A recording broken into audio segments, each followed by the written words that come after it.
You ever think about quitting? It's the combat of life, hammering the snot out of you. Well, stand by, dig in deep, and get ready to get fired up with us. Welcome to the Team Never Quit podcast, the #1 podcast that inspires you to fight on. I'm your host, David Rutherford, here with Mr. Never Quit himself, Marcus Luttrell. Our mission is to help you embrace the suck of life, to teach you the values of working your ass off, and to interview the most hard-charging people on planet Earth. We know life is hard. It's time for you to suck it up, Buttercup, and let us teach you to persevere in every environment imaginable by sharing real-world lessons learned by those who never quit. That's right. It's time, Marcus, for us to help them defeat the negative insurgency in their lives. You fire me up. Are you ready? I'm ready. Let's roll. Let's roll.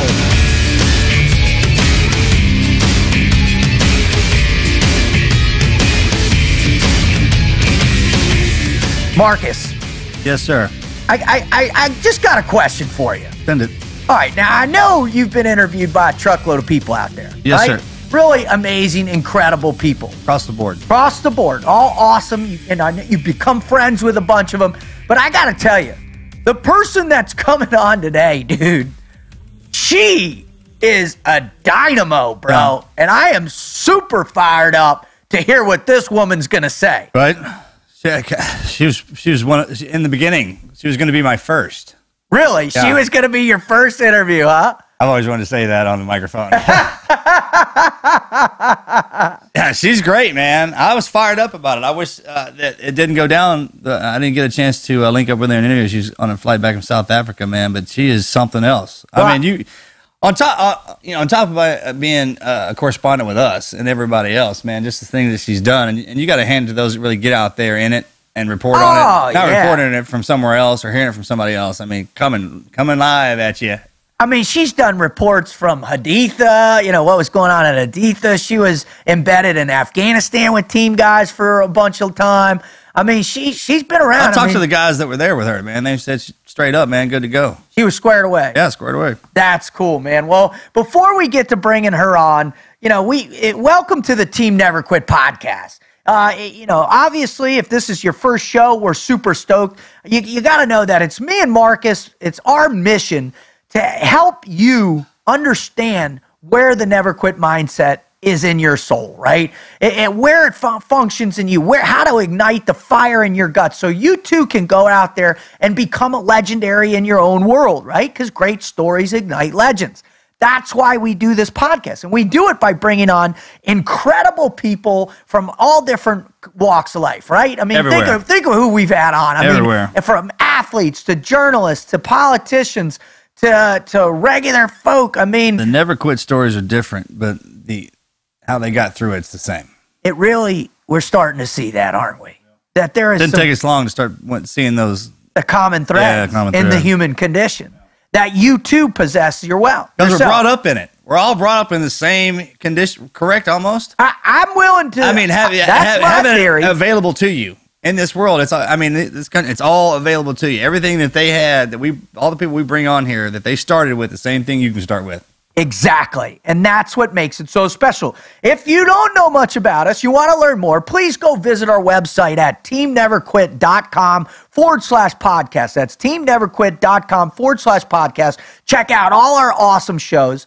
And then also, please, on your mobile phone, subscribe to us on iTunes podcasts.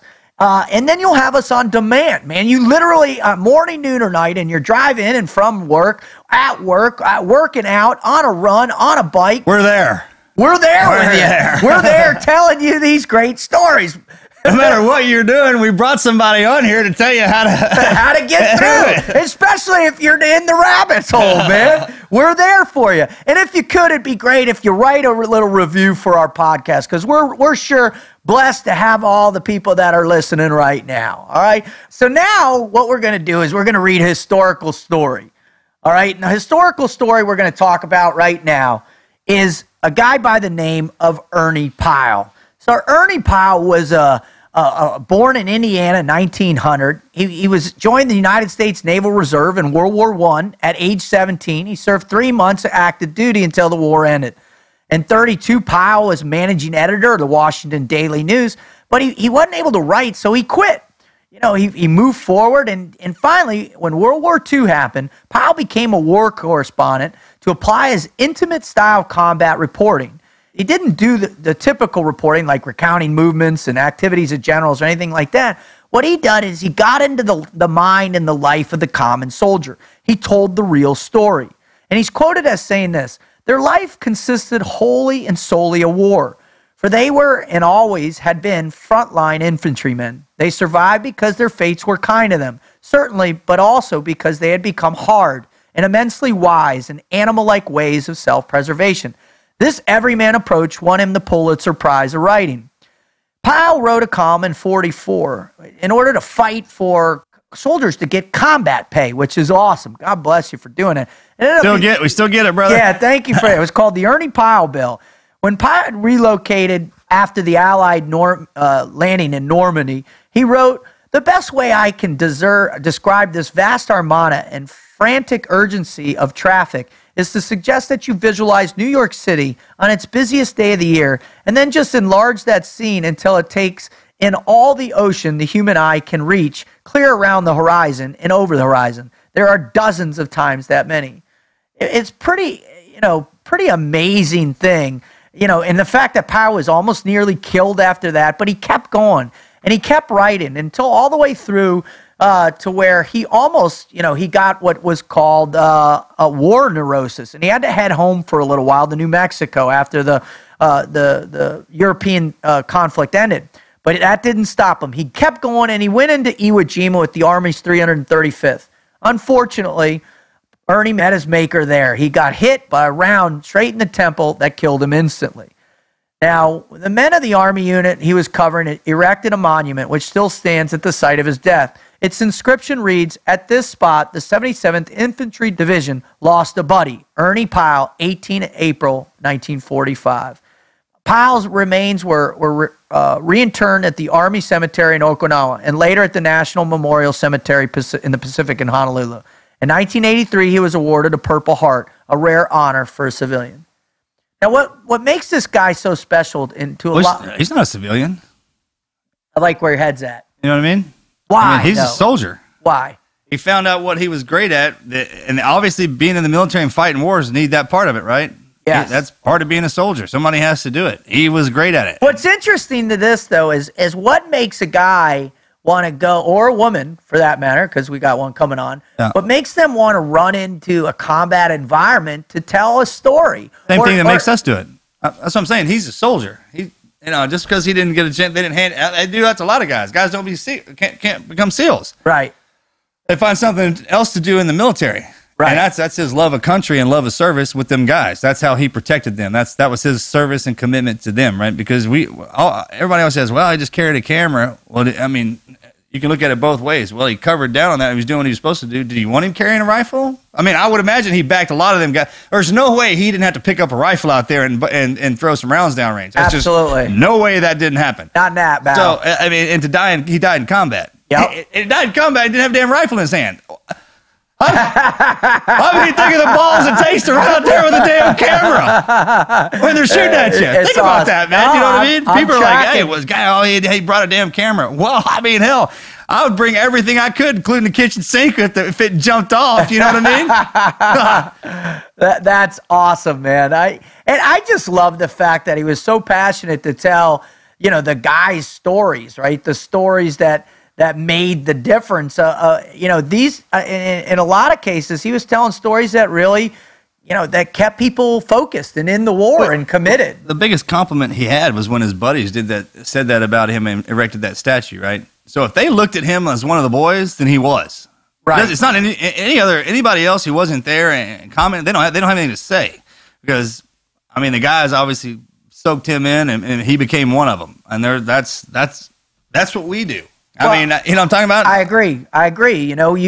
Everybody flies the helicopters, drops the bombs. Everyone thinks everybody else has the cooler job. Everybody else wants to do the best they can at their job. And the fact that he goes in with that and everyone looks at him as a journalist and not a war fighter in the beginning has got to be tough. Right. Absolutely. Absolutely tough.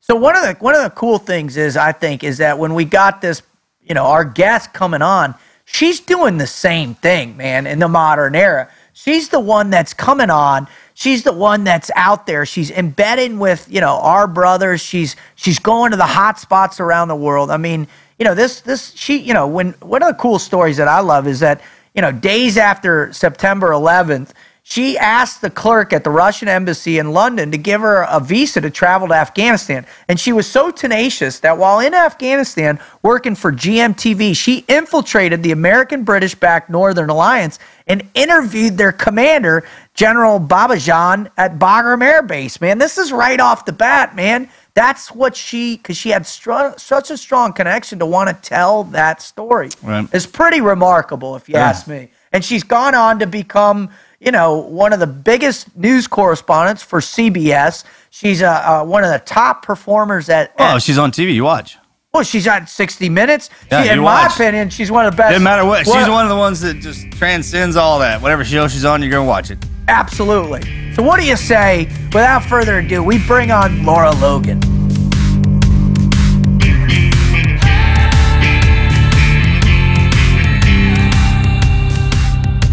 All right, Marcus, man, I'll tell you what, I've been super fired up for this one for a bunch of time now. And when she's on, we got her here, we got her pinned down.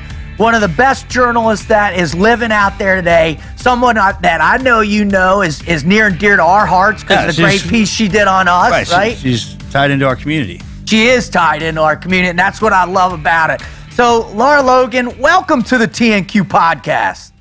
Thank you very much. It's kind of crazy to be being interviewed by Marcus since I tried to interview him for a long time. I know, I was going to get into that. Unsuccessfully, I want to add.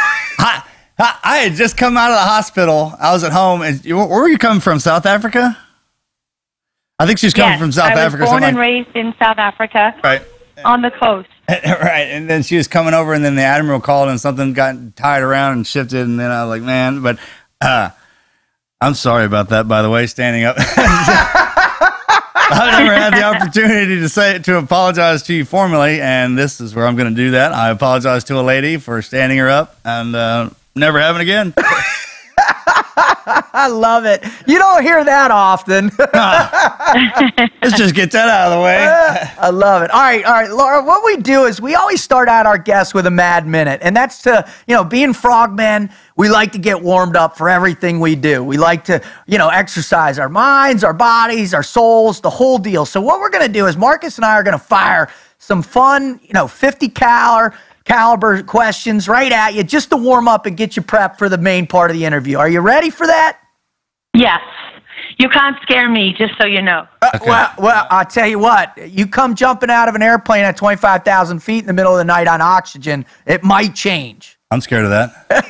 Well, you know, that's true. I did cheat and spend 2 months on operations with Navy SEALs in southern Afghanistan, but boom. I never parachuted out of a plane. That's true. That's her word. That's her way of going boom. Well, here's the deal. I'll tell you what. I'll revoke my statement, Lara, because spending 2 weeks with SEALs is the scariest thing on the world because of how a crusty old frogman has got to be the most difficult human being on the planet. I lived with Afghan soldiers for 3 months when they were at war with the Taliban. And it was right towards, you know, it was after many years of war, and there was nothing in that country. So if you can survive that, you can survive just about anything. Yes, you can. Amen. All right, so the first question in the Mad Minute is, who do you prefer, the Beatles, Rolling Stones, or Led Zeppelin? Let me see. You know, that you chose a tough one because I like all of them. I would have to say Led Zeppelin is kind of like the coolest. Rolling Stones is for the worst moments of your teenage Write years. This down. And the Beatles is the Beatles. You know, someone asked me my favorite Rolling Stones song, and I said "Beast of Burden," which should tell you something about me. Yeah. And the Beatles, you know, that was legendary growing up, but that now seems so tame. Oh, it's totally tame now comparatively. I mean, when you think about 60s and 70s, that was the cutting edge of the countercultural revolution. Exactly. But now they don't even handle, you know, you throw out those Nirvana, the crazies out there, you know. Right. Hey, bro, Nirvana's old now, bud, just so you know that. No, I'm just saying that changed the tide of music. Check, Roger. All right, go ahead, Marcus. You're next. Where did we go on that? I don't know. Down the rabbit hole. Man, good Lord. All right, favorite superhero? Favorite superhero? God, you're going to hate me for this, but I got to tell you, I'm in love with Captain America. Yeah! Perfect answer. All right, next question. If there was a dream career that you wanted to do other than what you're doing now, what would it be? Well, that's an interesting question. A dream career. I once thought I wanted to be a veterinarian, but I fainted when the vet made me take a scalpel and slice open the cat. I was only 12, though, in my defense. A dream career. You know, I always wanted to be a Charlie's Angel. That's awesome. That's what I wanted to hear. That fires me up. In my mind, I am still a Charlie's Angel. Now you're talking. You're added to the list. Did you hear it? She said 60 Minutes is just her cover. I love it. Yeah, absolutely. All right. Princess Bride or Indiana Jones? Oh, Indiana Jones! Come on, that's not her. even. You can't put those two in the same sentence. You'd be surprised. We've had some wacky answers from people. Yep. We had Alan West on a while back, and he threw out some crazy answer to one of those. We're like, where did that come from? So we never know. You got to put them out there. All right. So here, if you could change one thing about the world, what would it be? Change one. Honestly, the thing I would change is I can't stand that some people have to struggle all their lives and they never catch a break. Like, I've been through hard times in my life, but I always know I'm coming out the other side and it's going to be pretty good. I mean, with a few exceptions, like when someone you love dies, it's never better on the other side of that. But that's true. I just think it's just so not fair that you can be a kid that grows up without any of the advantages that so many of us have, and you struggle your whole life. You work 3 jobs, and you never get that break. So and I find it, like, especially if there's a kid waking up on Christmas morning who's discovering there's no Santa Claus because there's no presents, and his parents have to fill him in on reality much sooner than any kid should ever have to learn those lessons. Like, that's my heart. I hate people to be in pain, and I just think there should always be something on the other end of that makes it okay. Wow. I think you can handle anything when you know that things are going to be better on the other side. Sure. And I know there are people, when I got my first job at 60 Minutes, one of my friends said to me, you're very lucky. And I said, hey, I worked for this since I was 17 years old. I worked hard for this. And he said, Lara, people work hard their whole lives, and they never get an opportunity like that. And that was what I needed to hear, because he was right. People work hard their whole life. When my mother was dying and my nanny, growing up in South Africa, got cancer, I would take her to the hospital for radiation and chemotherapy, and her day was the same day of the week as the pediatric chemotherapy. And there would be women who would walk from the townships, would have no shoes, would have babies strapped to their back. I knew how they were living. I knew they had no electricity. I knew if they were lucky for it, they didn't have a toilet in their house. They would have a shack with a toilet outside. And I would think, you're going through all of that. You're probably working 2 jobs, and you have a child that has cancer. Oh, my God. I can't even, I can't even fathom how hard that is. So that's my heartache, is for people like that. I just want to make everything better. Well, that's pretty awesome. I don't think we've had a better answer than that to that question. So we really appreciate it. I mean, one of the things that I think a lot of times with, guys in our world, we get so front sight focused on going after the bad guys that we miss those kids that are in those compounds. And I remember my whole first trip to Afghanistan in the summer of 2002 with Team One. I didn't see any of that, but my second trip in the fall of 2005 with Blackwater, it hit me that those children and the struggle they're under, and it helped me change my life and to try and create some kind of goodness for kids, to inspire them that if they do stay in the fight, that eventually, they'll feel some success, at least in themselves. So, Man, that's a great story. Those are great answers, Mad Men. Let's just jump right into this because, I think there's so much more that we can, get from you and the depth of your experience in life, Lara. So what is your greatest never quit story? Probably the one that's easiest for people to understand is, when I was in Tahrir Square in Egypt, when I was attacked by a mob of 200 to 300 men. And the beginning of that assault, it was the sexual part of it was what I was fighting. When you feel men you don't know with your hands between your legs and tearing your clothes off and doing all the things that they were doing to me, I was fighting to protect myself from that. I was trying to get their hands off. I was trying to stop the physical sexual assault and the humiliation. And I wasted a lot of my strength on that because, by the time they're tearing at your insides, and trying to tear your breasts off your body and your clothes are in shreds around your ankles and you can feel the air on your skin and you're naked, there's nothing left of your dignity at that point. So what I realized in that moment as I started, they were beating us and beating myself and my security guy, Ray Jackson. And I only knew what was happening really because Ray was telling me all the time, and he told me to. So I had hold of him with one hand, my right hand. I had hold of his shirt. And he kept saying two things to me. Lara, he said, don't let go, because if you let go of me, you're going to die. And I knew he desperately wanted to not lose hold of me. And the other thing he kept saying was, stay on your feet, because every time I went down, I knew I had to fight to get back on my feet. And I was so grateful for the fact that many, many, many years ago and early on in my career, someone said to me, Jeff Newton, one of my best friends, said to me, never show up in any shithole with bad footwear, because that's the first thing anyone's going to look at. You roll up to a base and you got shitty footwear. No, these guys aren't taking you seriously. And that was great advice. I tell you, I thought about that in that square when I was fighting for my life, because my boots, I kept fighting to get back on my feet. And for most of the time I could. But by the last time I was done, I'd lost Ray at that point, and I couldn't hold on to him anymore, and I was down and I couldn't get up again. But when I lost Ray, I thought, oh my God, this is it. I'm actually not a Charlie's Angel. Yeah. And I don't have any more.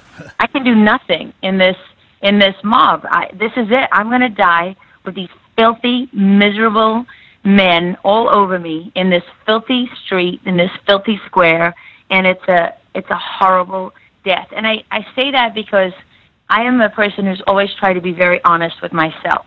We all like to delude ourselves every now and then, and most people lie to themselves most of their lives. But the one thing that I try to do is that keeps me grounded if I know I'm as honest with myself as I can be. And I needed to look my reality square in the face. And when I lost Ray, I just felt the adrenaline go out of my body. And anyone who's ever lived with, in a life where they've known what it means to feel the most adrenaline that your body can manufacture in one single moment, and then have it leave you in one single moment, you got to know what that feels like. It can break you. And I gave up. That was it. I was done. I was like, okay, you truly are not coming out of this. You're done. I mean, I was struggling to breathe at that point. I was in a lot of pain, and I was taking injuries to my body. My joints were distended at that point. My insides were torn, and so the first thing I thought of when I gave up was my children. My daughter was about 10 months old at the time. My son is a year and 2 months older than her, so he was 2, just 2, and I thought of them, and I thought, oh my God, I can't believe I gave up on them at all. Right? How could you do that as a mother? Yep. And I made the decision in my head. I said, when they read about how I died, they're going to know that their mother died fighting. And that's when I started to fight to breathe and fight for my life. I gave up on the sexual assault. I gave up on that, and I just was fighting for air. and for breath. You know, before that, one guy was really close to me, and I bit his face. Nice. Just to give something back to them. But I realized that I needed every bit of strength that I had just to keep breathing, because once, you know, that's gone, it doesn't take very long for the end. And so honestly, I guess in that moment, the hardest fight, and all these years later, it's easy to forget how hard that was. But in that moment, fighting for some kind of dignity, something honorable that my children could cling to years later when they learned about this. That was what I fought for in that moment. Wow, that's amazing. And one of the things that, you know, I when I hear you tell that story and how powerful that transitional moment was it really just was it a brief moment that your kids popped into your head, or were you truly focused and you could hear their voices, you could smell your newborn, which is so powerful? Was it something in depth like that, or was it merely just no? It's just there. It's just a thought. I mean, you have to understand there's two things happening to you at the same time. You know, one is the physical reality of what's happening to you. So your brain is processing all of that. And then at the same time, you're thinking about everything. You kick into survival mode. Because I'm not a person, okay, I've been in many situations, I'd been blown up in I'd hit a double anti-tank mine in an unarmored vehicle this was the days before they even had armored Humvees on the battlefield. Oh, I remember those days. Yeah. So when we hit that was a different kind of thing, because that, you know, I've just been in a massive explosion, and I see white, and everything is sort of slowed down, and I'm disassociated from reality. This was not the same thing. This was one of those things where I can tell you every hand that was on me, I could feel. And I didn't really know, like Ray would say to me, they're beating us with their hands, they're beating us with flagpoles, they have sticks, they're stealing our passports, they're doing, you know, he could process all of that. I was just fighting to stay on my feet and you know, in the beginning fighting to sort of try and keep their hands away, and then giving up on all of that. But I even remember when the moment, you know, when they tore my shirt open, and when they tore my bra open, and when they tore my panties open. I mean, I could hear those things. I could hear the stitches giving way. I could feel the air on my skin. I could, so it wasn't one of those things where I was, you know, reliving my whole life and having flashbacks, and nothing slowed down for me. Every single moment was painfully lived. And that was also one of the things, you know, you always think, well, somehow you're not going to be conscious towards the end. But I was conscious all the way through. Wow. That's intense. I mean, that's the level of becoming an animal. What that is. I mean, when you start to feel every part of your body and everything that is normal on you that you would use to survive, use for a weapon, right? Right. Your mouth, your hand, your whatever. When it's a primal instinct of survival. Everything's so heightened. So when you hear the stitches in her panties and stuff like that breaking, that's all her transforming into that. All right, and then all you need and all anything needs in its mind to survive is one thing, right? One thought. I mean, that's what. Is that what you did? Yeah, but we were also trained to do that. I mean, there's levels of that. I mean, I didn't have to go as deep as she did, kind of deal. I mean, maybe I shouldn't say that. Our levels are the same, but. And we've both been down deep in the rabbit hole. We'll both handle that stuff the same way, but differently. Right. Kind of deal. And, well, you know, Mark, it's powerful to come back out of it. I'm sorry. Well, and listening to your story, I imagine, I mean, you knew that you were outnumbered and surrounded. It was going to take a miracle, right? It was some kind of miracle I also went in there ready. ready Out of that situation. You know, I went in there ready to fight. I mean, I was geared for that and prepped for that. When you and I'm gonna tell you something. When I came from being the hunter to being hunted, it was my reality check. Yeah, that's what she was talking about. That reality of where you are. Then that stuff that goes in your head is the stuff that you've been taught. I mean, what you're supposed to worry about. And then obviously, I don't know if you did this or not, but eventually you stopped worrying about where the hands were, and then it's kind of like, all right, man, let's get past this. What I need to survive, and once you hit that point right there, man, that's as low as you can go, but that is as hard as you can go, and that's what keeps you alive. And that's called will. I mean, I think we try to label it like that. No, we've talked about it extensively. We've had a lot of amazing guests that have hit those points, and it's that will. And what is the ignition point of that will? Right. And for you talk about training, but for and kids, because I didn't have kids. You know what I'm talking about? And teammates and whatever it is that fires that battery inside of you that makes you want to go out and do the things that we do. Well, then that's also the things that protect you when you get into those hard spots. Am I making sense? No, you're making total sense. So, and the question I have for you now, Lara, is after you had that ignition point of your children, now you had to begin to try and formulate thoughts and action and a focus to get to that next break contact or that next moment where you felt a new energy, a new life come in. Tell us about that process. Well, I had made peace with the fact that there was nothing that I could physically do to get myself out of that situation. If I hadn't been dragged into people think of the square as being like just an open square, but it's not. It's got roads running through it and drains and fences and it's very uneven ground. And I got dragged into a part where I was kind of just, the mob was out of control. So it didn't intend to, but we were pressed against the fence and on the, against some Egyptian women and children. So we kind of, the last time I went down, I was dragged and it just happened to be that because there was no control, we ended up in this place. And at that point, really, my main focus was, you have to understand, I was taking my last breath. Wow. I mean, if we hadn't fallen into where we were, if I hadn't been dragged into that spot where there was nowhere else for the mob to go, and because there were Egyptian women and children there, there were people that jumped up and sort of put themselves between the women and children and the mob. And that meant that I was just almost by default caught up in that. If that hadn't happened, I was dead. I mean, I couldn't actually breathe at that moment. I remember these women pouring water on me, and it took a while for me to be able to speak. And at that point, I'm thinking, oh my God, is there a chance that I could actually make it out of here?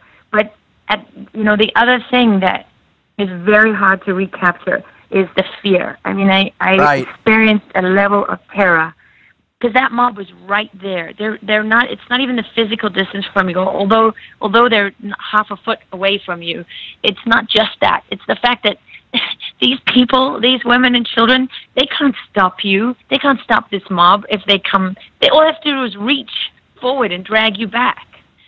Snatch you right back out of that. Yeah. And that's the thing that kind of calms you. What really kept me alive is that they didn't want a dead American journalist on their hands. A terrified, damaged one was good enough. And wow. Really, the moment where I thought that I was done for when I got separated from Ray, it took me years thinking back on this to actually understand that I think that's the moment that saved me, because Ray was the only one who knew how bad it was. He's the only one who actually saw what they did to me.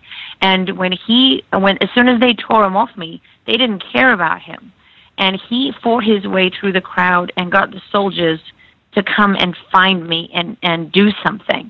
And if it weren't for that, if the soldiers hadn't gotten to me before the mob could drag me back in, I probably would not be alive. Wow.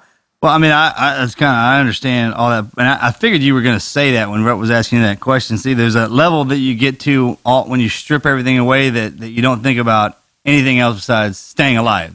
And that's the thing. I mean, there is nothing else. It's just the staying alive part. And then what do you mean? So you're not saying you're calculating a plan. You're not. Once you get to that point to where there's no plan. There is just now let's just stay alive. Plan. You're so screwed. There's no plan that's going to get you out of there. It's only an act of God that's getting you out. That's when it completely falls apart. And then what happens is the fear of the unknown, and then the violence that's being thrown on you, and then obviously all that mind wash is out. It's survival mode. But then when she said she was coming back to it, it's the reality. Like, okay, well, I'm still in the same spot that caused me to go to that place. And the only calming thing, what she was saying with those Egyptian women and everything, and knowing that they could still get overrun, it's the humanity part that they're willing to just sit there and just stand there and not let anything happen, whatever it is. Any kind of form of kindness, whether it just be stand there and not spitting on me when the people that are spitting on me are standing right there, right? And that's the break. It's the kindness. You want to talk about a mental punch? I mean, you're dying. The people who caused that are right there, and the people who are some kind of, trying to have hope are standing right there. And then you're caught right. You're the catalyst for all that. And it's kind of one of them deals where it's a. Man, I don't even know what it's called. I mean, people call it an enlightening experience, humbling. She just called it an act of God. And that's what I'm saying. There's different right. or act of God. I mean, exactly. But I'm saying everyone has a different word for it. But the feeling and what she was describing, I know exactly what that feels like, kind of deal. Well, that's what's so interesting about this conversation and with the two of you is in that moment where all of a sudden there was the absolute terror or fear kind of, it didn't disappear. It was still very palpable and there and breathing down both of your necks in that moment. But that moment when all of a sudden, there's a chance. And what is that? What did that do for you in that moment, Lara? Well, you see, that's the thing is until that moment when there was suddenly space between me and the mob, even though it wasn't a lot, but there was space enough for me to try and breathe. So the first thing I had to do was to breathe. And that didn't just happen. It took a while for me to even be able to get air back into my lungs. Because really, I was in the advanced stage. I mean, I was almost dead. So first I had to breathe. And the moment I could breathe, now my mind is free to think about escape, right? And survival and my chances of survival. And again, I'm very realistic with myself, and I know that it's going to take nothing. And honestly, the only word I can form is army, because I know my only chance, my only shot out of there is the army. And the woman didn't understand me. And I remember even thinking to myself, oh my God, all these people in Egypt who speak English, and I got one who can't, who doesn't even know what army is, because the word is probably not that different. Anyway, I remember that when the soldier fought his way, there's a line of soldiers kind of fought their way through the mob. And when I say fought, they had batons, and they were smashing people to get through, to get to me. So that should give you an idea. This is not like the borders parting, Right. And when they got to me, because I was naked, they wouldn't touch me. And And then the soldiers, and there's one soldier, right? Because they formed like a line to get through. They couldn't walk through. Only one could get through. And then he's talking to one behind him, and they disappear, and it closes again, and it's the mob. And then they come back. I don't know how long it took. I don't think all that long, just a few minutes. And they've got a black chador, which is, the old traditional robes that cover you from head to toe. And they threw that to the women. And the women put that over me, and then they picked me up. But they still had to use batons to beat the mob back and get me through all those people. And that's when my Egyptian driver, Shafiq, came running to the side of the square by a tank, and he took me in his arms and took me on a little alleyway off the square. But honestly, then as your struggle for survival, because now I'm breathing normally, as that recedes, that void is filled with fear. Just with terror. Again, the terror comes back. Paralyzing fear. Yeah. Wow. And all I wanted to do was get away from there. And honestly, I called my husband when I got into this alleyway off the square, and my producer found me, and all I could say to him, I couldn't even find the words to describe it. If I'd been shot, it would have been easy, because they would have seen I was shot. I wouldn't have had to say anything. But I'm covered now. I disappeared. I have this black chador over me. They can't see anything. And I just kept saying, you can't imagine what they did to me, because you don't know how to find the words to describe it. And he gave me a phone, and my husband said that when he answered the phone, all he heard was the screams of an animal. And I thought I was explaining myself perfectly. Oh, my gosh. I've just been raped by a mob. I'm almost dead. That's what I thought I was saying. But you were just screaming. What? Yeah. And he said it was like an animal. It was like an animal screaming, and he couldn't make out a single word. Wow, that's That's amazing. And where your brain goes and where fear how it can override, and your entire prefrontal cortex, it can consume you in such a way. And that's the real power of fear. And what's just amazing is that as you come through and you're coming out and you're covered head to toe, and that's the really kind of interesting part to me is here you've just been violated in all these different ways on all these different levels, but now all of a sudden you're covered and coated. It's almost like so they didn't have to acknowledge what just happened. At any point did anger come back into your mind at all? Did you start letting yourself get anger? Did you find that power source, or did you just did you stay in that fear? I can honestly tell you to this day, I've never felt 1 ounce of anger. That's like a waste of time to me. Wow.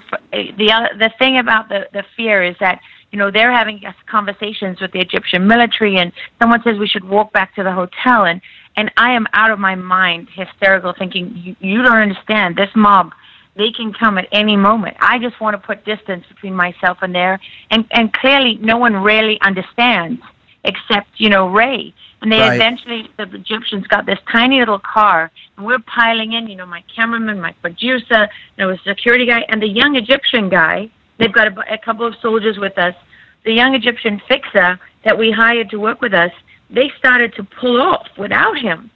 And he was with me. He was the one who heard them saying, let's take her pants off, let's do this or let's do that. And he just started vomiting into the ground. That's, my gosh, how terrified he was. And I screamed. I don't even think I was coherent. And we just grabbed him by the shirt and we dragged him in and lay him on top of us. Because we were in this little Jeep, little army Jeep, and drove back to the hotel like that. And when we got there, the Egyptian doctor, I just wanted to tell everyone what happened to me. Nobody wanted to know what happened to me because none of these men knew what to do with that. Right. And the chador actually turned out to be hugely symbolic for rape and sexual assault because it's that injury just disappears. Once your physical wounds heal, it disappears. I mean, if you lose a leg, or you have a scar from where you took shrapnel or whatever, you have a physical wound you can show people. But what are you going to do? Pull out the doctor's report from the rape examination to show them your internal bleeding and tearing and everything? What do you do when the bruises heal? I mean, you could see bruise marks from their fingers right across my body, my breast, everything, where they literally tried to rip my breast off my body. And now when I walk around today, people don't see those wounds, so they don't need to. But what I've learned about sexual assault is that it just disappears with you, and all you have is your word. People can choose to believe you or not believe you. So I don't need to relive my assault every day of my life. I made my peace with it. I've never been angry about it. I'm very grateful that I got to live through it. That's my overriding thing when I think about what happened to me in Egypt is I sometimes still can't believe that I am here. And I honestly, to the first few weeks at home, I was almost euphoric because I could see my children. I mean, the first few days in hospital were not fun because I missed my daughter's first steps and things like that. I just wanted to get home. I felt like I'd been put in another prison. But honestly, and of course, I don't want to pretend that it was easy. It's not easy. It's still not easy. And that's the thing about sexual assault versus something else. Are you going to pretend that I'm never going to be with my husband and have him touch me, and that's going to remind me? And I have to really, if I'm really brutally honest about it, I'd rather, sometimes I'd just rather not be touched, because I'm never going to forget what it was like to be touched like that. And now, if I'm not in the mood and my husband wants to sort of persuade me, that's a very thin line between persuasion and taking me right back to that square. Sure. It's not like, normally you say, oh, you're not in the mood or whatever, you think you can be talked into it. And sometimes I still can. But at least I have, my husband has grown up enough, and I have the benefit of a strong relationship, and I was older when it happened to me. If you're a kid and you don't have any of those things and you're trying to build something from new, I imagine it would be harder. But, my husband has to be big enough to take it, where I say to him, you know what, I just can't do this right now. And that's all I have to say, and he understands. But so you do live with it for the rest of your life. but for me, like, that's a small price to pay. A year later, I got breast cancer. And in some ways, that was even more frightening. You know, so I can, if that's my price, I can pay that. I can take it. I got to live. Well, that's the remarkable thing about this. And the fact that you can so, you know, eloquently describe it and with the emotion still intact to share with our listeners in a way that they're you know, they're going to be inspired by you. And I know for a fact there are millions of women that have dealt with assault in all different forms and that look to you for guidance and for help. And so as you started climbing out of that space, and when did you start feeling your strength and your power come back to you?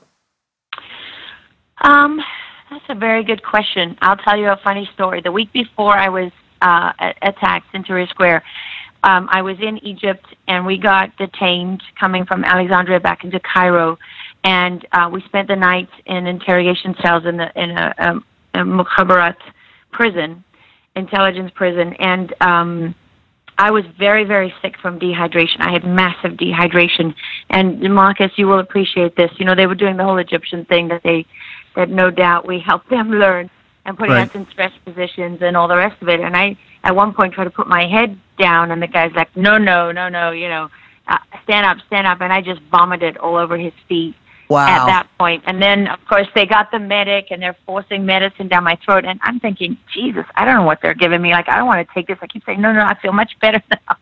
And they forced this medicine down my throat.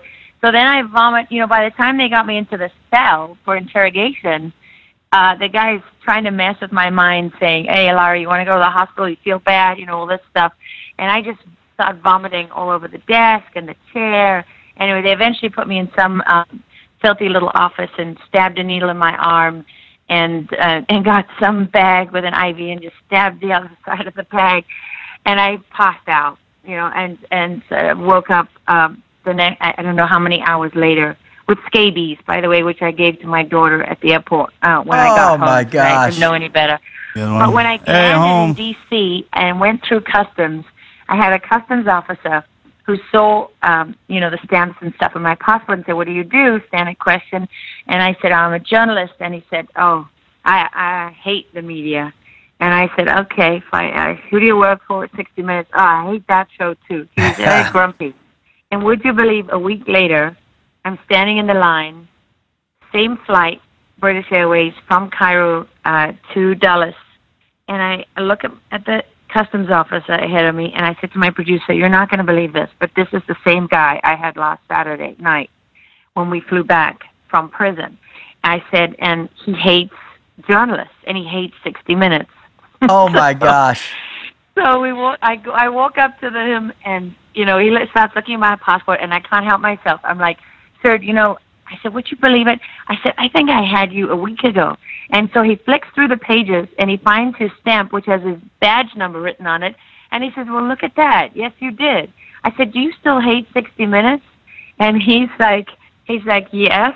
And I said, well, you know, I was just gang raped by a mob, and I survived, and I did it. So doing my job as a journalist, do you think you could watch from now on just for me? I don't think this man knew. I don't think he knew what to say. I mean, how can you know what to say? I love it. Oh, God. I love it. I love it. I think it comes back. It comes back fast. That's cool, and that's the one thing that I think. That's probably the nicest guy in the world now, forever. Yeah, I hope so. If not, if we ever run into him, we'll tune him up for you. The one thing is really amazing is that, you know, how prevalent sexual assault is in not only over in Middle Eastern countries, but we're also finding out on college campuses here in America, other cultures, you know, that are male dominated.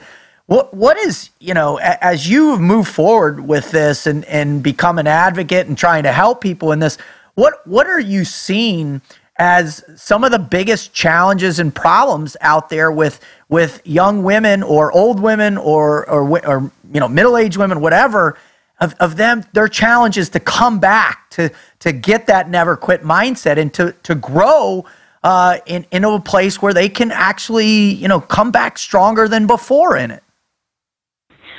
Well, the first thing is, and the most important thing to say is, sexual assault affects men as much, maybe not as much, but it definitely affects men and women. There's no distinction here. And I think that's so important because although most of the letters I got that talked about being raped were from women, there were many that I got from men. And I think we shouldn't forget them or leave them out of the conversation, because how much harder is it for a young boy or a young man or an older man, for that matter, to admit that they were raped? And I will tell you, when I went to Kansas City, Missouri, to speak about sexual assault for their organization there, they have a great organization to counter sexual assault and abuse of women and children and men. And I went into their treatment rooms where they keep the kids on their own, and they get them to write in a word bubble words that represent how they're feeling. And then they put these bubbles on the wall so that when the kids come in, even though they're alone, they can read what other kids have put in their word bubbles on the wall. And the one that really made me cry when I was there was the one that said, "Am I the only one?" Oh, wow. And it was a little boy who was raped by his older brother for, 4 or 5 years growing up.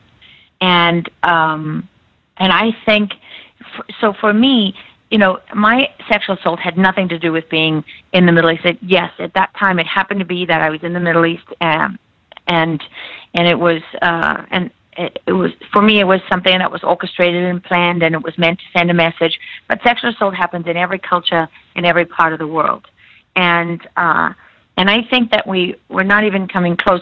People said, "Well, it's so amazing you went on TV to talk about it." I never thought of that as amazing. I think it's amazing that there's a need for that, and that's such a big deal. How can that be such a big deal in this day and age? Right. For me, it's a gift that I'm able to help anyone, because so many people have said, when I heard your interview, when I read about it, I told my wife for the first time about when I was raped, or I told my mother and my husband, and so oh, wow. If I can help people get to that, then then that means a lot to me. And I hold on to every one of those accounts, because I don't take any of them for granted. But I just think that what we can really do about this, no child should have to suffer that kind of abuse. No adult either.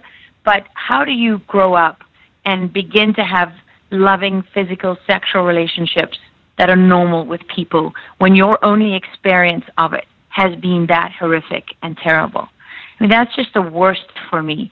And I think that's an enormous problem that is as much as we try and say that we've recognized it and we deal with it, we really don't.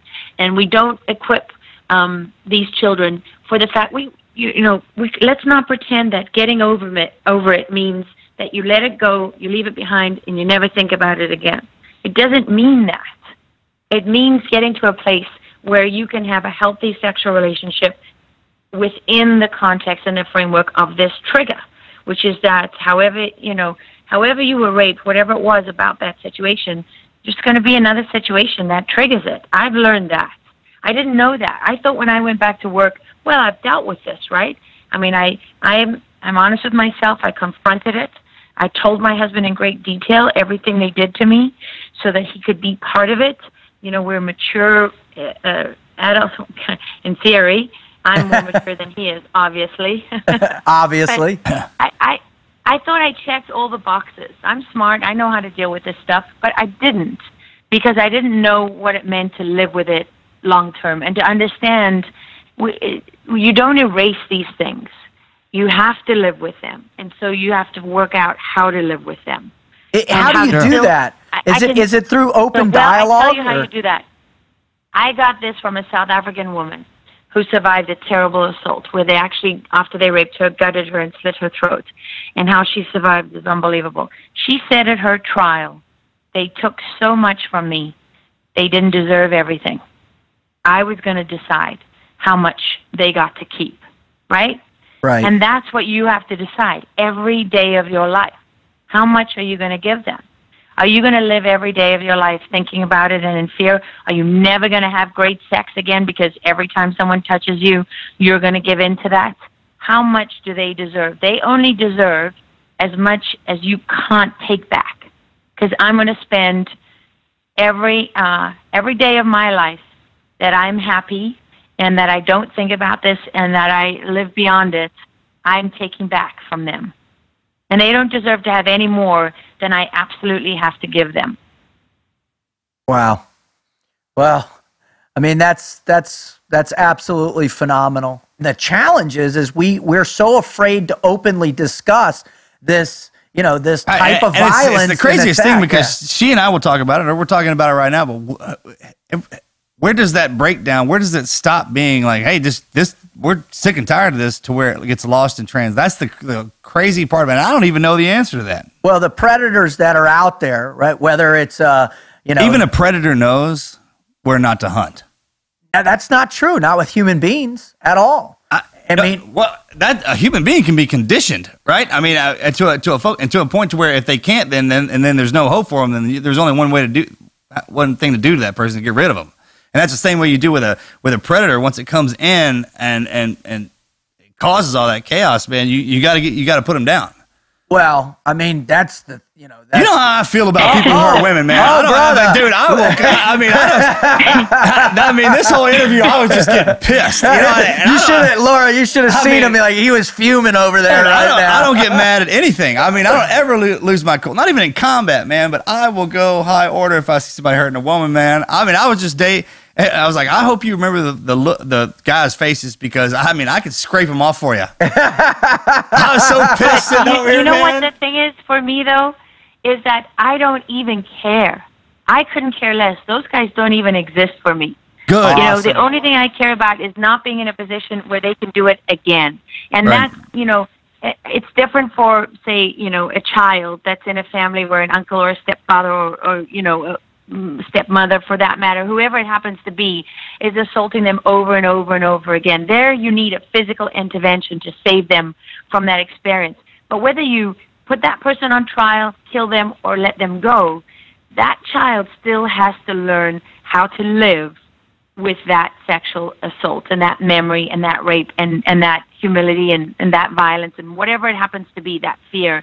They still have to live with that. You never get a free pass. No one ever says to you, oh, okay, here's the death penalty for this guy. Oh, wait, let me put a bullet in his head. Here you go. You're done. Now you're it doesn't free. End it. Even if Marcus, you could line them up in front of me and offer, for me to watch them, each one of them being killed.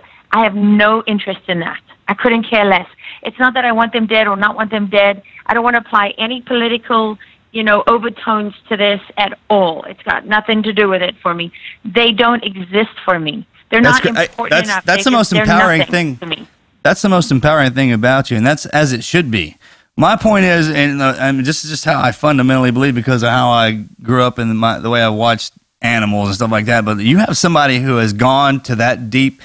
You can't tell me that the victim of that, they're like, well, they'll forget eventually. No, they don't. So the person who does that, they don't forget either. All right, they just don't forget that. And if they've gotten to a point to where that doesn't affect them as it affected the victim, the morality issue, exactly, then that predator has rabies. I mean, once that's ingrained in there, and they also know how deep down they can go, and whatever triggered it the first time, we're like, oh yeah, then it had been triggered again. It's those guys when we talk about if you quit one time, man, that's in you. If you made it through something the second time, you didn't get tested. Right. All right. And it's those and that works. That's a drug, man. That violence. It's power. It's power. That's the ultimate drug. Well, what I love about what she's saying though is she's not going to allow. No. I'm not trying to say that. That's the true power right there. I mean, absolutely. That's what I commend her on all that. That's. I guess I was talking about me. We shouldn't be talking about me on here. It's obvious.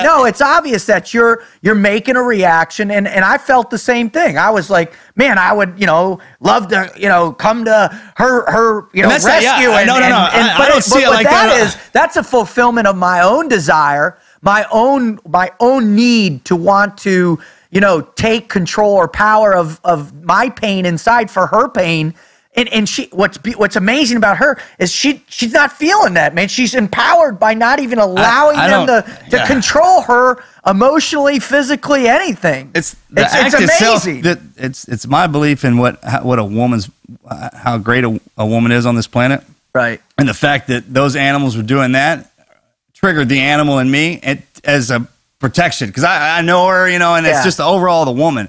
So you think that they could get that buck wild and savage, man? Imagine that kind of rage in somebody like me going at them. That's what's going on the other side of this microphone, dude. And the question I got is, God, dude. Well, here's an interesting question. Let me. I would say that if someone did that to one of my children, or anything close to that, or anything remotely affiliated with that, or something that might even be vaguely perceived as that, I would not be able to take the high road. I would want to chop them up into little pieces. And it would have to be painful because if they didn't truly suffer, I would never feel better about it. And we love you for that. And that's exactly what he's saying there. And you weren't expecting me to say something contrary to the point. Yeah, no. I mean, and when I was pointing with that, I was like, she's perfectly capable of everything I am. The only thing that I bring to that is the power. Well, that a male has, right? And that strength, and then the rage to drive it. And that's my look. I was just looking at it from the perspective of I don't like that. Yeah, no, and she's saying the same thing too. We're all on that thing. But what's amazing to me, and what's unique about post-traumatic stress, is to learn how to find the long-term power in that, and to not to erase, but ultimately to take the experience and utilize it in a way that allows you to function in a healthy, happy way, to find the joy and the passion and the love of life, whether it's through intimacy or it's through the love of your children, whatever. I mean, and what I ask... The real thing, the real power, if I could give people one thing, when something terrible happens to you, every time you relive it or you experience some kind of pain from it or you're depressed, you don't want to get out of bed, whatever it happens to be, the only question you have to ask yourself is how much do they get? Do they get all of you? Do they get the rest of your life? Like I know someone who was bullied in school many years ago and is still struggling with it. And my only question to that person is, how much do you give them? Do they really get to have the rest of your life? Are they worth that? And that's the barometer that picks you up, because it's not about, oh, something terrible happened to me, I have a right to feel sorry for myself, or I have a right to be damaged, or I have a right to be traumatized. For me, life is for living. It's not for weeping into my beer. If I'm getting drunk, it's not to drown my sorrows. It's for joy. Because I want to have fun. I don't want to need all those crutches. It's what I want to do is I want to live every single day, because I know it's not forever. And I know that it can go, I know how fast it can go. And what I want to know is, how much do they deserve? When people do that to you, you lose control, right? You're not in control of what they're doing to you and what they're taking from you. But you are in control of how much you give them. So if you're going to give them the rest of your life, that's on you. You know what I mean? That's the way I look at it. That's on me. And I understand. I've been given a lot of things that have helped me have the strength to do that. I was very grounded. My parents were very grounded. When I came home crying from school, my mother would say, the problem with you, my girls, you got your bladder behind your bloody eyeball. You got to toughen up. And when someone hit me at school, my brother, my sister said, well, did you hit them back? So I grew up in a fairly tough environment in Africa. When people saw me, showing up and saying, I want to go to Afghanistan to the war, they thought, oh, Barbie's going to war. Yeah, this is going to be funny. But I grew up in Africa going into the bush with my friends who were game rangers, where we would put a pack on, and to get water, we would dig in the ground. You didn't have to add coffee because the water you were drinking was black. But if you dug deep enough, it was clean. So I didn't have a closeted upbringing. I didn't have the toughest upbringing in the world. I know people who've had it much worse. But my thing is, how much am I going to give them? I can cry about what happened to me for the rest of my life. I can tell people the worst story, and everyone's going to feel sorry for me. And then what? And would I get a badge? So what are you going to give me? You're going to give me a medal? Here's another thing that's exceptional about you and your husband and the relationship. And once you try to incorporate your spouse back into, I would imagine how hard, and stop me if I'm going down the wrong path on this, being raped, right? And because of what I would imagine, what's in my head, if I was dealing with my wife and that had happened to her, and then there's those levels she's talking about giving not only back to the person who did this, but to her husband. So what if it was one of the deals where, I used to like my wife. I like to tear her shirt off sometimes but you're sitting on that and you're like, I want to love my husband and do everything that we used to do. But the stuff that happened to me, some of it fell in the category of my romance life, right? And then it drug me straight through that. And I think that's the worst thing about sexual assault, man, is it drags something that's so wonderful to most people. And that's why these some bitches are damn nasty, dude. God, kill everyone. Anyways, they drag that emotional side into the hell. And then coming back out of that, and the one thing that humans love to do is bond with other humans, and especially the ones we love, is show them in a certain way. And if that's been somehow tampered with or damaged in some way, it's really, I would imagine, it's just even talking about it and getting that out of there has got to be difficult. But then dealing with yourself on top of dealing with your husband, and that just goes to show how amazing that I just totally. No, you're right on point, and it's a great question to put to Laura. I mean, when you rebuild that intimacy with your husband, it's together again. It's like starting over, right? It's through that focus of love. There's two parts. For me, there's two parts to that. One is that I quickly realized that night that no one understood what had happened to me, and I needed my boss to understand. So what I did is I asked my producer, Max McClellan, is one of my greatest friends in the whole world. I said, I need you to do two things for me. One, clear the room, and two, get Joe on the phone. And when I got Joe on the phone, I said to him, I want you to get a pen and paper and listen to everything I'm going to tell you. Take notes, pay attention, and then hang up and call my boss. I wasn't able to tell my boss those intimate, physical, sexual details that were so embarrassing and humiliating. But I could tell them to my husband. And for my husband, at that, for his part, his training kicked in, Marcus. That's what he kind of shares with you in a way. At that moment, he's on autopilot. And once he'd done that, he then called back and told my producer, you've got to do something for me. She's got to take, her clothes off, and you have to photograph her injuries. And he said, I can't do it. I'm sorry. And my husband said to him, this isn't about you. It's about her. She needs you. She needs that evidence. She needs those photographs taken. You got to be like a doctor. Go put your mind in another place, and you have to do this for her. And so, he did it. And that was hard on everybody, but I think it was harder on them in some ways than me, because I had nothing left at that point. Right. And I understood. My husband told me, but so he was in training mode, and it was only a while later where he really went into where it became much harder for him. I think because I thought, okay, well, he's dealt with this and he's processed it and he's good, right? But that girl that went to Egypt never came back. Someone else came back. Sure. There might be traces of that person, but this is somebody else. So you almost have to relearn that, and you have to be strong enough and have a good enough relationship for that to happen. And that's also where being older happens, and maybe if we didn't have kids and so much holding us together, maybe we wouldn't have made it. Because certainly it wasn't easy. And, I'm not going to sit here and pretend, we have the greatest, marriage in the history of marriages, and we never had times where I wanted to put a machete in the middle of his skull. That happens. South Africans are cut you, man. That's what happens when you marry a woman from Africa. They plot the most gruesome death instead of just poisoning you.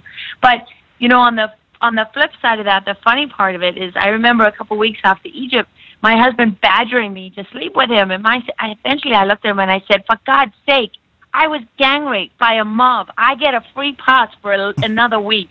Or at least another couple days, That's awesome. I bet that brought some levity to the entire moment, right? Oh, for sure. The thing about it is, and just listening to you talk, sometimes when you go down deep into a rabbit's hole by yourself, who comes out is obviously different, and then it's holding on to those little pieces of who you were that made you great, that allow you to retrain yourself to love your husband and love what you continue to do. And now and the way I look at it and the way we kind of talk about it is now you've seen what you're capable of in a way, how far you can go before they can kill you. And I've been down that road too. And once you find that spot, and once most people don't know that. You're not supposed to know how far you can go when you're in a moment of death. You're supposed to die. And those that have walked back from it, man, you kind of have a different perspective on everything. It puts everything in perspective. And like we were talking about earlier, man, it's those building blocks of what's the most important part of my life. And obviously that's different in everybody's life as well. But you can get back to the place you were when you went down that rabbit's hole, and then when you pass it up, you can just look to the side and go, I went down it, I don't need to go down it again, kind of deal, and I'm stronger for it. And yeah, the remembering part, you're right. I mean, why would you want to? You don't forget stuff like that for a reason, I would think, man. It's just because it's an edge that you have, knowing that there is a dark side at the end of that road, and if I had to, I could go down it again. If I got thrown down that damn thing again, I could take it. But maybe we won't go down it. Especially as we get older, you know what I'm talking about? Or maybe with some a buddy next time. Well, the thing for me, I always thought when that moment came that I was somehow going to be able to fight my way out of it or talk my way out of it or whatever, right? I really did. In my head, I was a Charlie's Angel, and some way I'd be able to fly out of it. But I think what I realized now, if I'm home and with my kids sleeping and something wakes me up, now I'm thinking through it. I'm thinking, okay, wait, what if I can't? Like, where's my phone? How far away is my phone from me? Like, where's my husband? Is he fast asleep? Is he awake? It's that kind of thing. And I often, I take myself through all the steps now to the worst outcome, whereas before I might have been counting on good luck or counting on it working out. Now I know, shit, it might not work out. Hey, Laura, I just want to point, this coming from a team guy perspective, okay? So check this out. When you used to think you were Charlie's Angel, you thought you were the Charlie's Angel on the TV, that everything went well. Well, now you get to see what's behind making a Charlie's Angel, right? Well, you know what I mean? Well, so that meticulous nature you have when you get up or you hear something, that's everything I roll through in my head, and that's not it, man. That's just being retrained and that's an advantage now that you have that. I mean, that's a spidey sense, or the hair on the back of your neck, that you are a Charlie's Angel now, because now you have all the stuff inside of you that comes with that title. You're spot on, brother. I mean? So I always thought you were one anyways. That's crazy you should say that. And now, I mean, Carl, it's awesome. You've earned it, right? Yeah. Awesome, man. And coming out better on the other side, that's everything a Charlie's Angel was in my mind. Well, I'm telling you, a year later, when I got the phone call that I had breast cancer, when my doctor told me that, I felt like I remember years ago covering a story in South Africa with this 19-year-old girl who threw herself out of a building, and she was pregnant, and I had to watch her stomach with this baby in it while they were trying to save her life. And on her way down, she hit all the windows that were open and, balconies and things like that. And so there were chunks of her that were gone. And I remember feeling like I remember thinking of her and feeling like I had fallen out of a window from that building, and that I was leaving chunks of me on the way down, and I was reaching for all the things. When Egypt happened, I reached for things I could find them. Stay on your feet, right? Keep breathing. There were things I could do. But when I was diagnosed with breast cancer, I was reaching, and all I got was air. And I kept falling and falling and falling. And when I hit the bottom, I was just in a sea of panic. And that was a whole nother kind of fight and a different kind of strength. And I phoned my sister one day from outside the hospital where I was having radiation, and I said to her, I keep meeting these people, and they keep telling me they've given up sugar and they've gone vegan, and how important it is to have a positive attitude, because attitude is as much about recovery as anything else. And I said to her, and I don't feel positive, and I'm freaking depressed. And I don't know how to give up sugar. I drink Bailey's coffee every morning, and it doesn't good without failing. I'm failing on every front of survival here. I've never given up cheese. I don't want to be a vegan, and I don't want to be positive about having cancer. Everything about that says it just makes me negative. How can it be a positive? Oh my! And I tell you that, I didn't feel like anything I'd been through made it better. It was hard. It was hard, and it took a long time to get rid of that fear of what's inside. What is inside me now? Do I have molecules that these doctors are missing? And that was a whole nother kind of struggle that in some ways was harder than coming back from Egypt, where I can say that's on them, that's on those assholes. You know what I mean?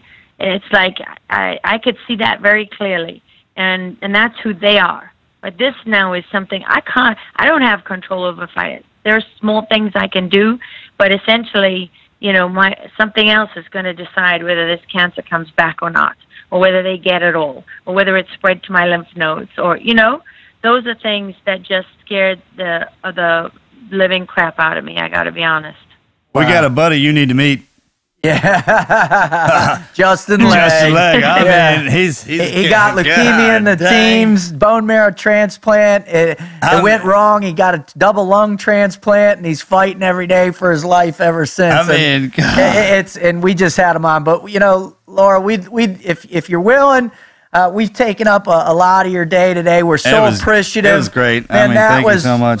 Such a powerful display for our listeners to really understand the never quit mindset.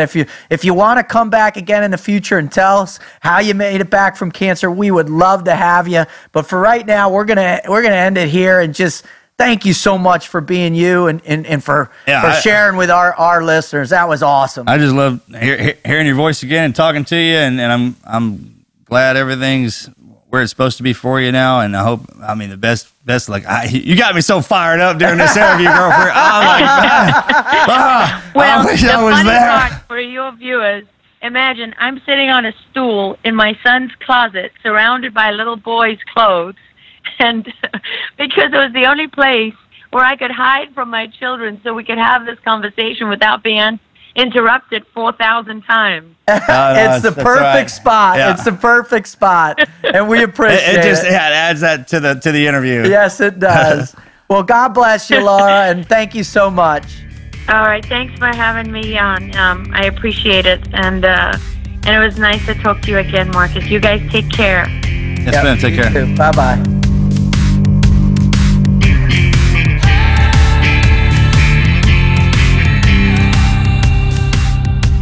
Well, I'll tell you, there aren't many times, brother, when I hear people tell stories of their survival or stories of their fight or stories where that fear is present, that terror, that really get me inside. But listening to hers, Marcus, man, that was one of the most powerful stories I've ever heard. Sure. How do you say it or you don't say it where it's she can deliver that in a way that she has, because that journalistic the way she covers stuff and can explain things that hit you to the core. And I gotta tell you something, man, when other women who are out there trying to explain something that happened to you, and if it doesn't matter if it's as severe as what happened to her or that's just sexual man, abuse and trauma is substantial, and it's can't even make sense. Well, you get fired up, and that's amazing, and I think what was really amazing about her for me is that she, so many people, you can get angry. Look what our natural preset is. Let's get angry and start killing all those human beings, right? For her, it's like she's not even going to give them their minds, their anything. Because we weren't in that situation. So this is our instinct. And she get fired. It's that instinct for survival that pushes it through, and then that one little thing in your head. But the long-term survival is what is unbelievable to me. And our mental capacity to overcome awesome. All that, and then she was healing up and then get hit by cancer. Brother, that's a double whammy, because at least the mob. Yeah, if she's on TV saying something, listen.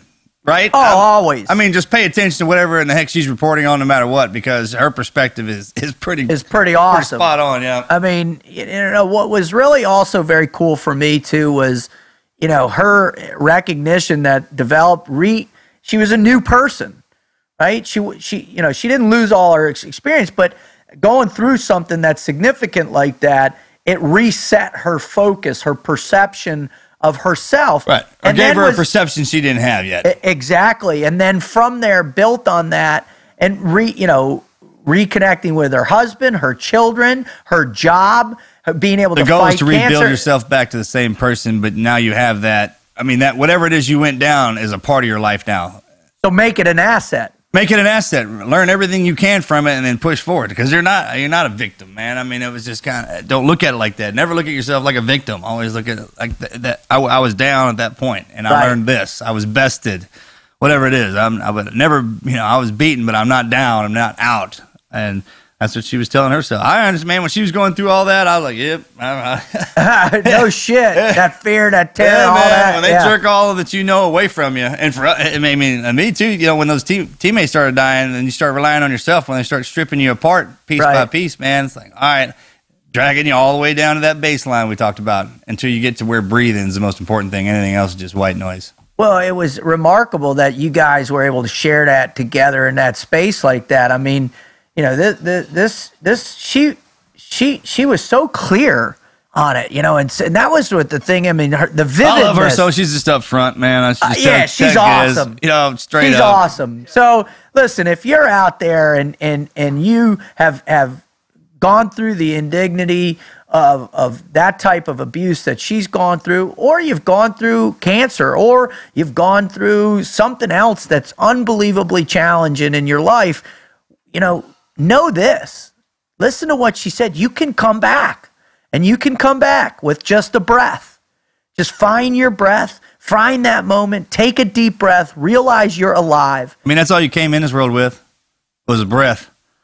That's what she re-entered with, and she's built herself all the way back to this point right now, how successful she is. Oh, she's one of the greatest female, forget female, male, all that. She's one of the greatest journalists that exists today.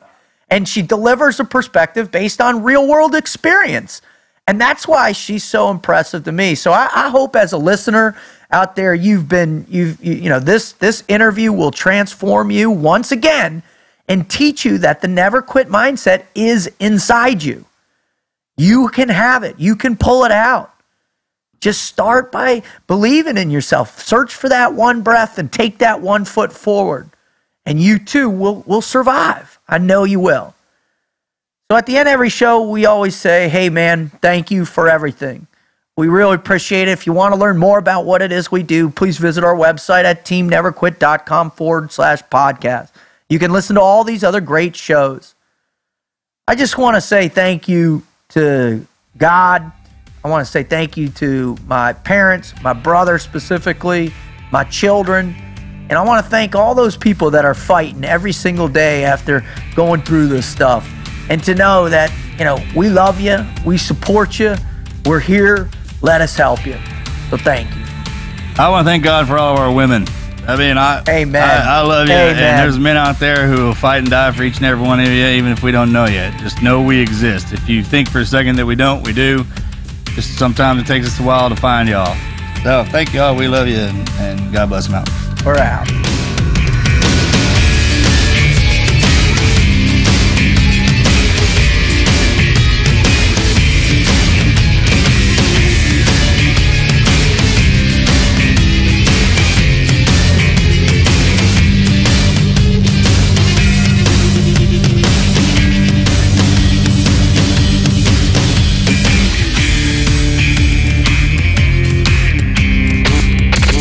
Never quit. Team never quit.